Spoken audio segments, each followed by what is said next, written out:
Hi, welcome back to the Herriman High podcast. We are here with the newspaper team, and today we have a special guest. We have Mr. Quarnberg. How are you? I'm great. Happy to be here. Thank you so much for being here. Usually when we start our show here, we have a little wacky question to start with, and today our question is, if you were to consider yourself being a kitchen utensil, what would you be and why? Definitely a fork, because I always say I'm going to put a fork in it to see if it's done. And as we compete, I'm always wanting to put that fork in. Oh, yeah. So definitely a fork. Okay, sweet. So, Mr. Q, you were born in Scipio, Utah, and you grew up on a farm. How did working on the farm prepare you to be a good educator? So, yeah, I think that's a great question. And this is going to sound like a brag point, and it's not meant to be that way. So I won the Huntsman Award and Principal of the Year within a year's time. I think 2015 I was Principal of the Year for the state, and then shortly after the Huntsman. But the one thing I remember, the now governor, Spencer Cox, gave me that award, and I knew he was from Sanpete County, a farm guy too. Yeah. My parents were there, and he asked me, well, how? What happened? How'd you get there? And I said, I didn't hate my dad, but I said, oh my gosh, my dad drove me nuts because I had to go out before school and feed and milk cows. Yes, milk cows. And I said, I hated that in high school, and I think he was the most abusive person ever. But now it's that work ethic that he instilled in me that, I don't complain about work. I think it taught me, I'm not afraid to get dirty either. I'm not afraid to pick up garbage. I'll do anything that I ask anybody else to do. So that's how Scipio prepared me. I'm glad you are our fearless leader here at Herriman High School. So, my other question was with something you kind of already asked, but when you were at Copper Hills, you were awarded Principal of the Year in 2015. What did you believe you did to deserve this award? It's been hard this year because of COVID. It's been really hard for me. I think one of the strengths I have, or one of my passions and loves for being principal, is I'm very visible, and I like to get to know the students. Yeah. I love sitting down in the commons if I have a chance, and just house school. In fact, you'll see me in the halls and I'm saying hi to everybody, and they look at me like, what in the hell just happened there, right? Yeah. That's what I love to do. I love that visibility, and when you get to know a student, they'll start asking you questions. How can you help me? And having that relationship is key. I was at the board meeting last night, and the superintendent had to introduce me, and he said, this is a guy that attends every choir concert, every band concert, every ball game. Tonight we have solo ensemble. He'll be there, right?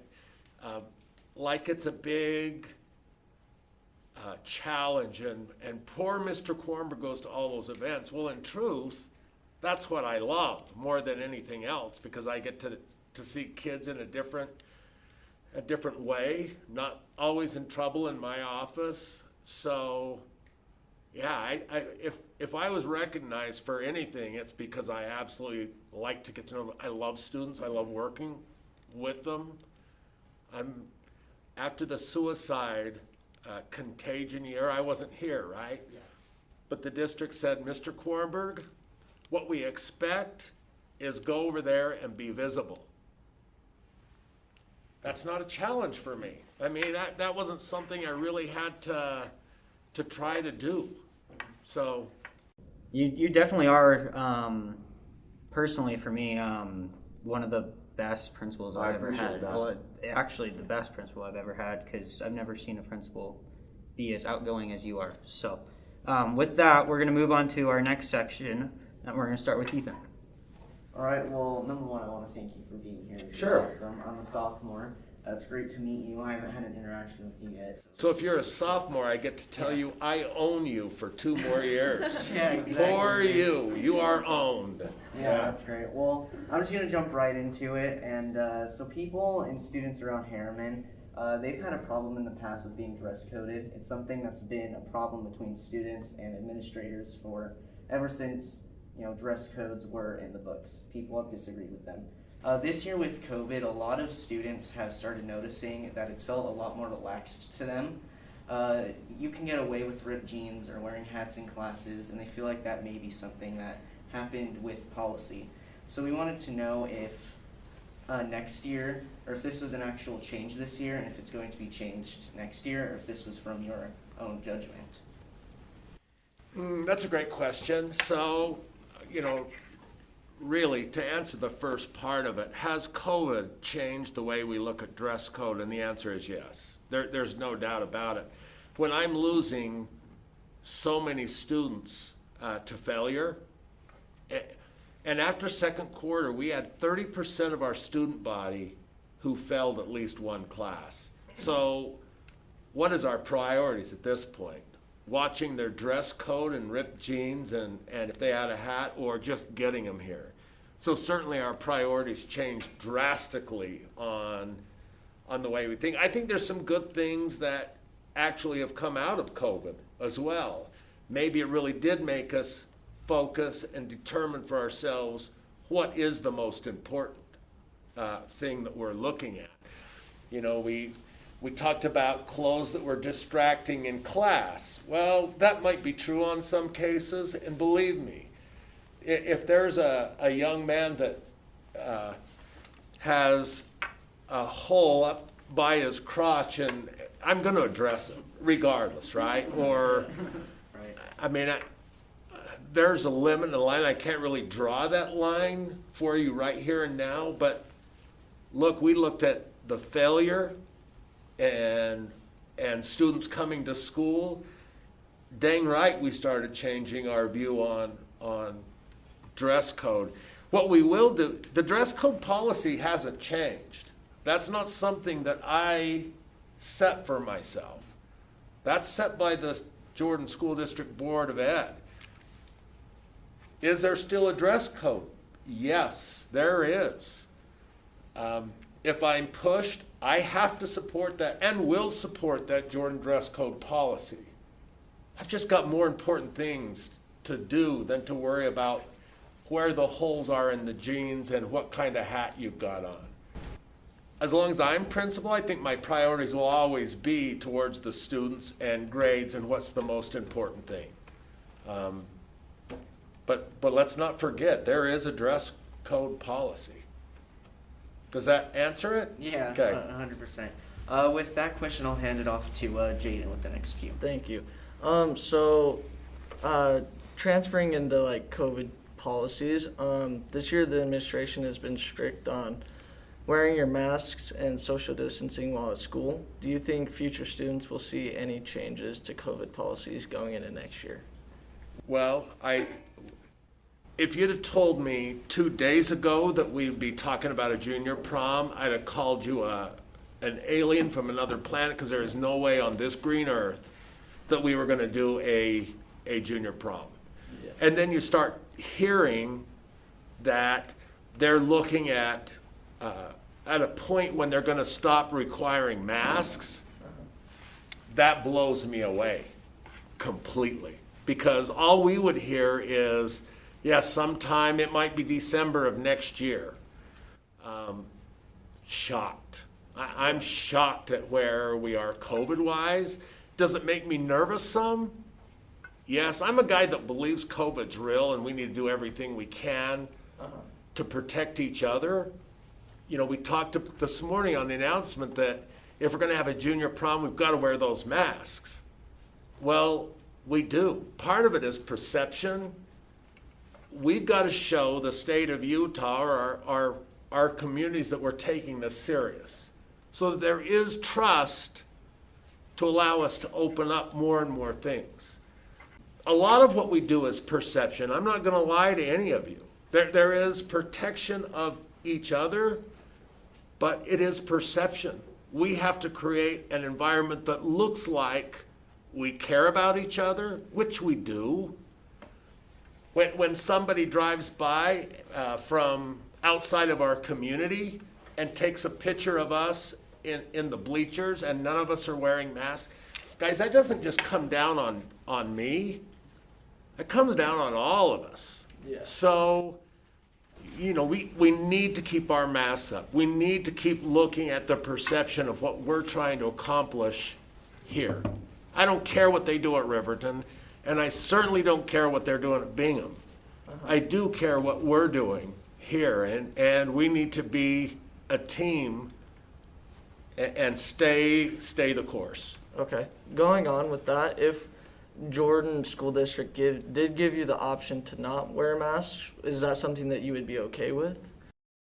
Yeah, so in full disclosure, you know, you'll hear about student depression because of masks, and I already told you, I'm taking a risk here. I already told you that I personally struggled getting to know students.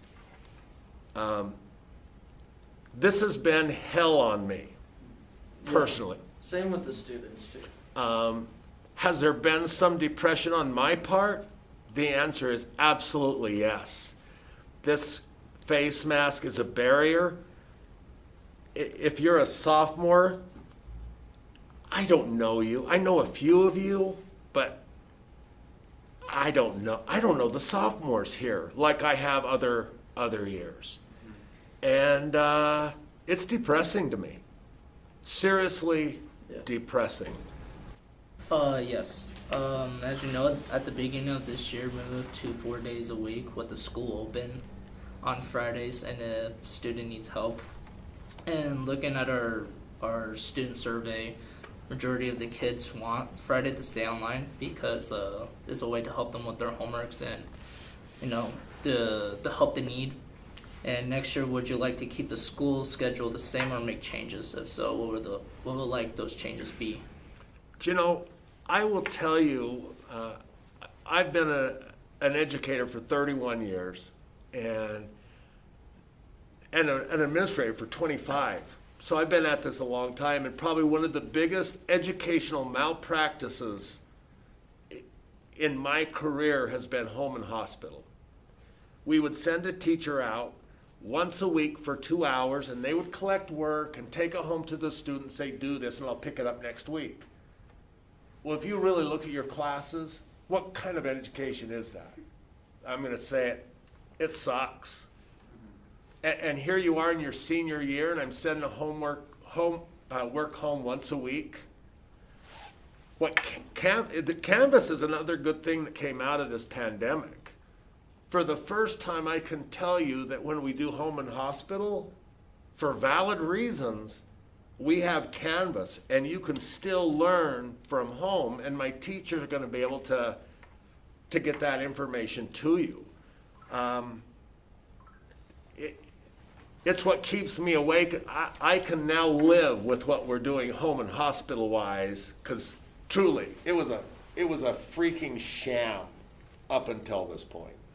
I think, I personally, I like Canvas because of that reason. I can be at home, and if I am just needing a sick day, I can just do that. So, Yeah. I want to add though, what's hard for me as a principal is, again, the failure rate of kids not accessing that Canvas material. So it's a give and take. There's a percent of kids that do well on Canvas, but I've got a lot of kids out there who want to be home and in their mind want to be online through Canvas, but who knew they had to turn on their computer, right? And that they had to do work. Yeah. And we laugh, but it is that bad.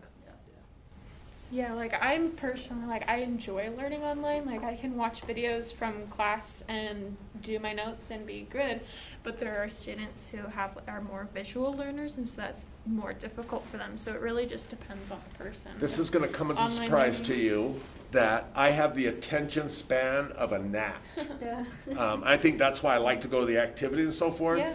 So online for me would not work. Yeah. But I know that going into it. And I think some kids think that it's gonna work. Look, if your attention span is not that great, you know, staying at home, if you miss a day or you're home in hospital, it's the best you can get, right? But on a day-to-day, for me, I would not have been successful on Yeah, it campus. sounds really great, but then you Yeah. do it and But there are some kids who thrive off of it. yeah. That's for sure. Moving into talking about attendance, would you like to see changes to stay next year with the attendance policy or go back to how it was in the previous years? That's a great question, because I'm actually struggled with that. So I'm going to tell you a little secret. The kids that really get punished because of an attendance policy are who? The kids who don't come to school. Well, You're right, and parents won't excuse them. yeah. If you've got a parent who is supportive and is going to excuse your trip to Wendy's with your buddies because you took an hour and a half lunch, and mom calls in that afternoon and says, excuse Johnny for being absent because he was at home with a family emergency. Actually, they don't just excuse him. Who gets punished is the parents that are working two jobs that or struggle with the language, or you know, their parents aren't as aggressive in following their kids as others. I mean, there's a lot of different variables here. Parent doesn't excuse, yeah, it's gonna hurt them. It's gonna hurt them bad. And I'm putting them into make up those NGs. But on the flip side, I have kids right now who a teacher will be in the middle of a lecture and kids will get up in the middle of class and walk out.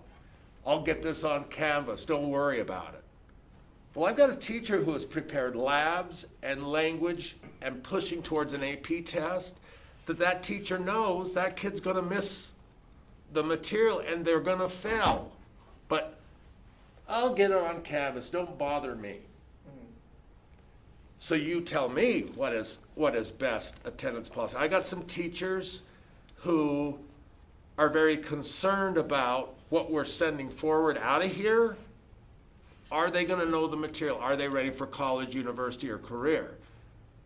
And we've never asked this question more than we are asking it right now.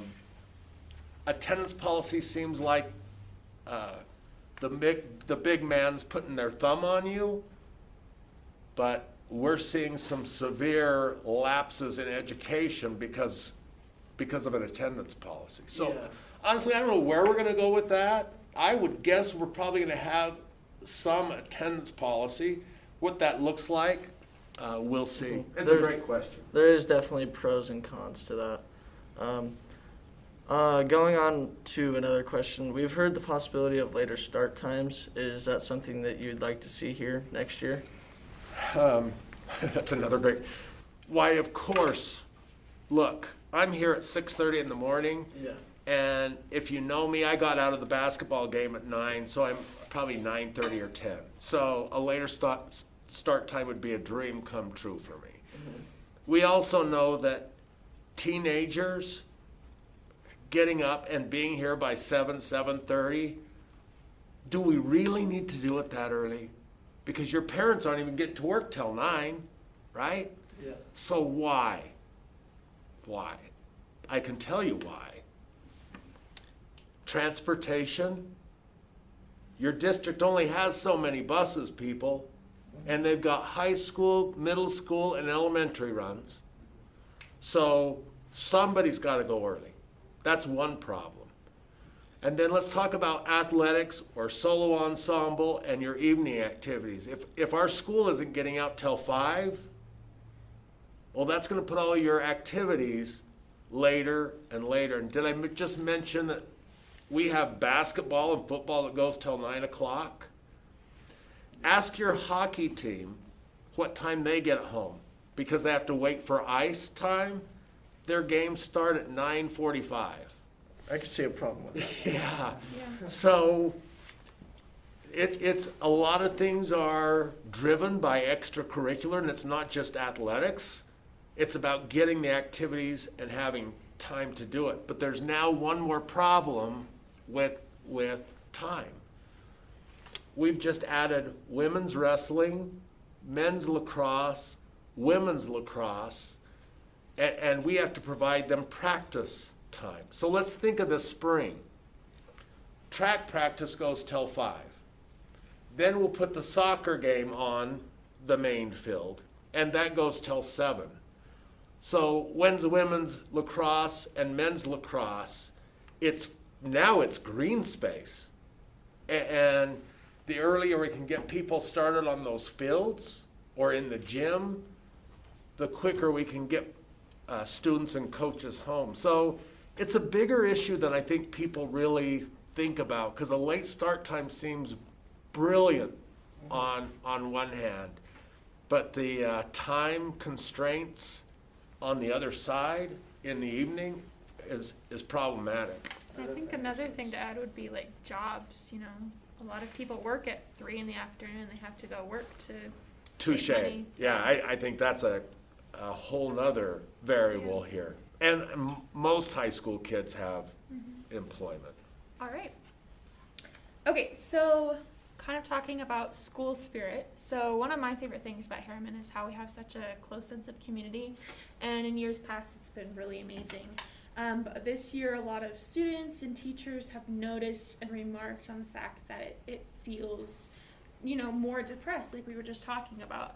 And would you say like you've noticed this, and what would you attribute it to? So yeah, have I noticed it? You got to see it from my perspective, going into a ball game, basketball, Yeah. and there's no student section, and all you have is the parents there. Now, I love your parents, Yeah. but the noise, the sound. I've always said that a student section, and we're going to refer to basketball in this case, the student section is the best sixth man you could ever have in a game. Yeah. The student section is a make or break. So, yeah, that this year not having a student section in the Spirit has been a complete game changer. The other thing I think it's important is students, a lot of the athletes, part of what they love about the sport is seeing their friends up in the stands supporting them. Yeah. And they haven't had that. There was a point where we only letting parents in, and we've had some events where we wouldn't even let the parent attend.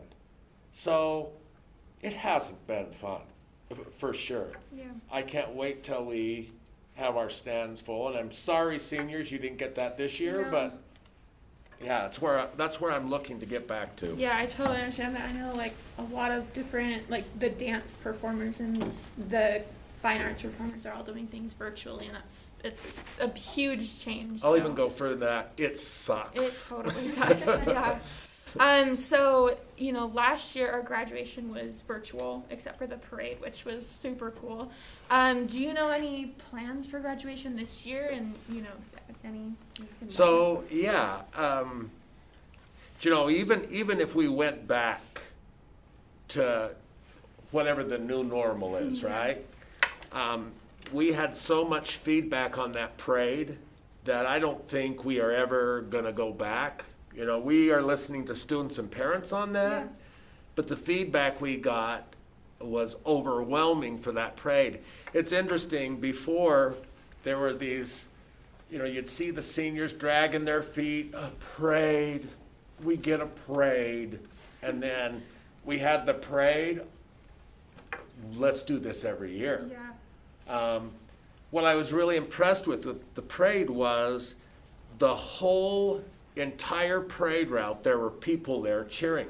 There were people that came out not knowing a senior, but wanted to celebrate that experience with them. It was just awesome. Yeah, I had the opportunity to go and watch my brother graduate, and it was super cool. Like there was hundreds and hundreds of vehicles, and it was just super cool.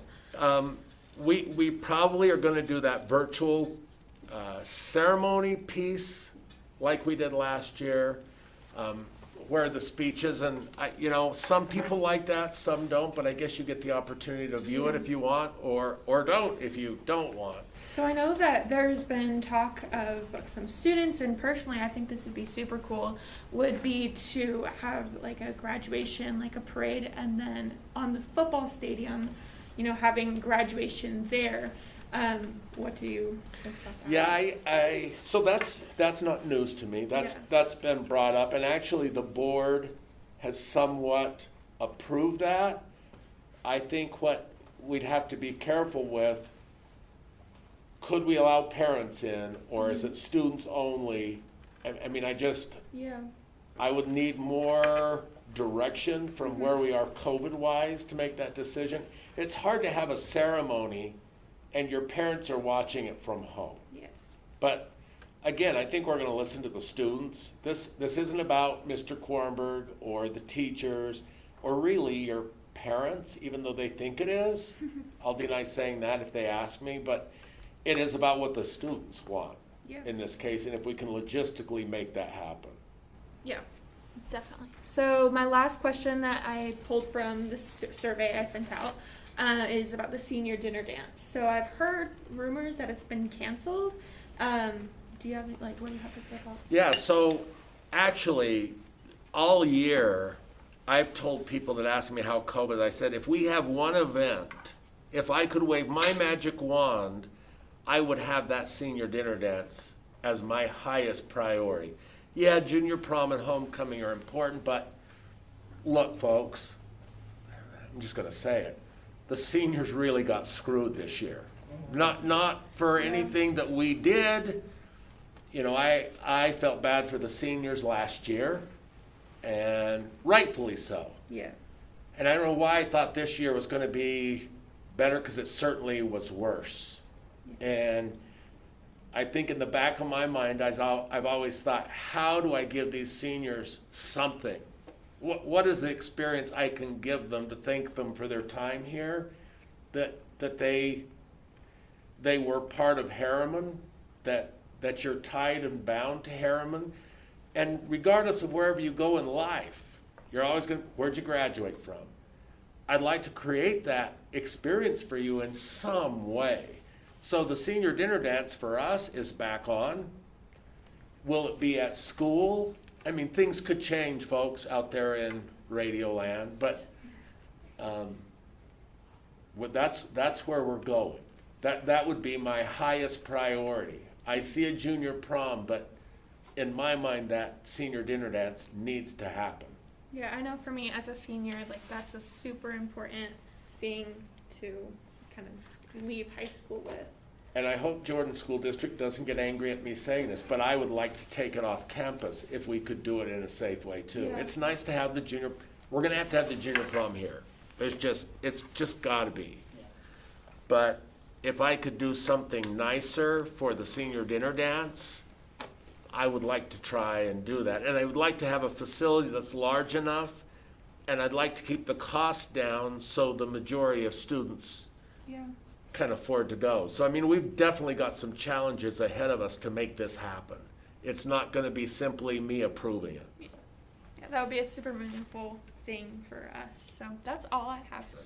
We're going to have to start going towards, sorry to cut you off, but we're going to have to start going towards Emma and Zach's questions. So Emma, would you like to start that? So we did a couple of surveys back along with a couple articles regarding Herriman High and students and their opinions, and many students said that they feel like they're unable just to share their opinions here. How do you as a principal try to promote these healthy conversations between students, staff, and just the overall community? You know, I can only speak to myself, and I don't know if Mr. Campbell's heard me say this, but I open up a lot of conversations if I'm questioning something. In fact, I just had an administration meeting with my 4 assistant principals, and I said, I'm going to banter with you. I want you to take the opposite side, and I'm going to tell you your idea is crap. And this is why I think it's crap. And that assistant principal or teacher or student is going to come back at me and change my mind. I am not a principal who assumes that I have the answers to everything, and I'm sorry if students don't feel like they have a voice. If they don't, it's because they're not asking the questions then. I'm not afraid of being wrong. I'm often wrong. In fact, the smartest person in the school is my secretary, and if you ask her why, it's because she's always showing me that I'm wrong. If you don't have a voice, in my opinion, it's on you, because we're more than willing to listen. Your student leaders, your student government, they're always asking me questions. When we were doing the Christmas, they're questioning every time I told them no as to why we couldn't do it that way because of COVID. They'd come back with another idea that I was probably going to say no to. But they didn't stop asking the questions, and I respect that. So if there's no voice at this school, then which one of you is going to step up and start voicing it? Because this isn't a monarchy. Yeah. We can ask those questions. As we all know, the new online school is coming out next year. How do you plan to entice students to stay at HHS or join HHS? I think HHS is the best education anywhere. And you're not going to convince me. You can banter all you want with me, but I can prove that Herriman High School, face-to-face, Herriman High School has 6 Sterling Scholars that have gone through. Ask how many Bingham, Copper, Riverton, West Jordan. The next closest is 3. Guess who has the highest graduation rate in the district? Herriman. So for me to say anything different, contrary, I don't believe it. There are kids here who do learn better online, and I respect that, and I wish them well, and they do need to be online. But the failure rate I'm seeing currently on those students who thought they were better online is not there. I will leave it up to the student and the parent to decide what is the best education for their kid. And there is a small percentage of those kids that probably ought to be online. But I'm not going to back off on my pitch to tell you what is good about this place. That if you're a marching band kid and you come off the field and the crowd doesn't give you the response that you thought they should give, and your friends up there in the audience said that wasn't very good, and you have to sit there and decide, well, was that a good critique? Or are they full of crap? And what are you going to do as students to change that opinion? Or you go out and get stuck in the first round of a wrestling match, and you have to come off, hopefully with a little bit of pride, and say, oh my gosh, I'm embarrassed to death. I just got stuck in the first round. Well, what are you going to do about it? And you don't get that anywhere else. So I will fight. There's no better education than Herriman. So our time is almost cut out. So we just wanted to say thank you for joining us, and all your responses were amazing, and we really appreciate you coming to see us Yeah, it's such a privilege doing a to be here. podcast with us. Well, in turn, the questions you ask have made me think about my responses. You know, when I hear this again, it'll be interesting to see my reaction. I always question, right? So actually I appreciate this opportunity because it's made me think too. So yeah, my pleasure. Well, thank you so much, and thank you for joining in to the Herriman High podcast. We'll hopefully see you soon enough. You bet. Thank you.